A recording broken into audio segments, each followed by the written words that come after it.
চাষি ভাই, মশলা জাতীয় ফসল পেঁয়াজের আগা মারা যাচ্ছে কিংবা আপনি পেঁয়াজ চাষাবাদ করেছেন, তাহলে আজকের এই ভিডিও থেকে অনেক গুরুত্বপূর্ণ তথ্য পাবেন পার্পল ব্লস রোগ ছাড়াও আর কি কি কারণে পেঁয়াজের আগা মারা যায়। যে সকল কারণে রসুন বা পেঁয়াজের আগা মারা যায়, পার্পল ব্লস রোগ বা আগা মরা রোগ, নেমাটোড বা কৃমি, শোষক পোকা অর্থাৎ রস শোষণকারী পোকা তথা থ্রিপস পোকা, রসের অভাব কিংবা শিকড়ে যদি আপনাদের পচনের সৃষ্টি হয়।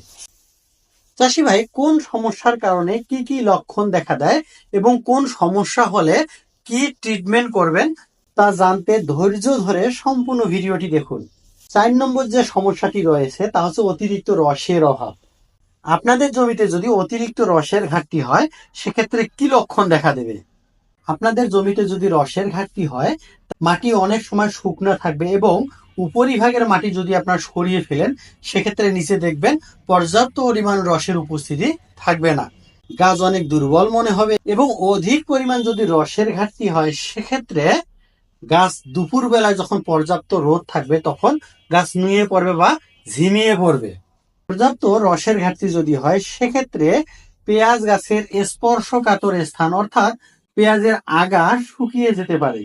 আপনাদের জমিতে যদি রসের ঘাটতি হয়, সেক্ষেত্রে অবশ্যই আপনারা সেচ দেবেন এবং অতিরিক্ত রস যেন প্রসাধন প্রক্রিয়া বের হয়ে না যায়, সেক্ষেত্রে আপনারা খড়ের মালচিং ব্যবহার করতে পারেন।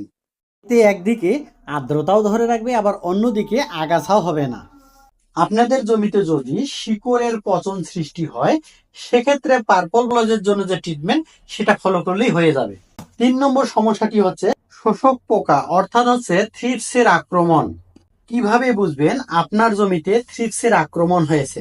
জায়গায় জায়গায় গাছ বসে যাবে এবং দেখে অপুষ্টিজনিত সমস্যা মনে হবে এবং রস যখন চুষে খায় তখন কিন্তু এখান থেকে ক্ষতের সৃষ্টি হয় এবং পরবর্তীতে ক্ষতগুলা কিন্তু পর্যাপ্ত চোখে পড়বে।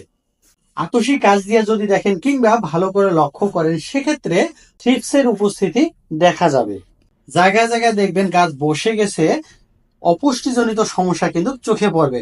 অধিক আক্রমণে কারেন্ট পোকা তথা বাস পড়ার মতো দূর থেকে দেখে মনে হবে। থ্রিপসে আক্রান্ত ক্ষেতকে আপনারা কিভাবে বাঁচাবেন?